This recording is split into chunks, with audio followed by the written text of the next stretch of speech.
Welcome to the last breakfast. Please enjoy the video. You start with Essentials, Git installed and your GitHub credential ready.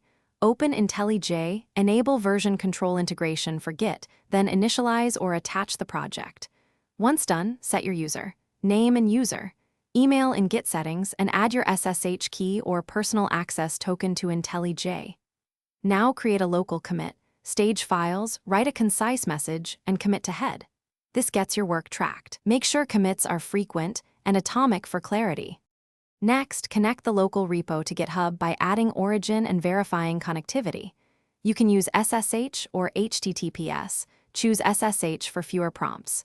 Once added, fetch and pull to sync with remote, and if conflicts appear, use IntelliJ's merge editor to resolve them visually. After cleaning up, push your branch with the push action or git push uOrigin branch. Make sure to create a branch per feature and open a pull request on GitHub after pushing for code review. To finish, open a pull request on GitHub from your pushed branch and follow your project's review process. Once approved, merge and pull the updated main branch back into your local workspace. If something goes wrong, inspect the version control console and run git status in terminal to see state.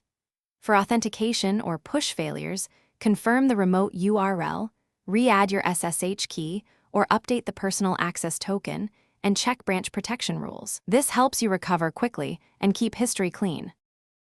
Thanks for watching. If this was helpful, leave a like and consider subscribing. See you next time.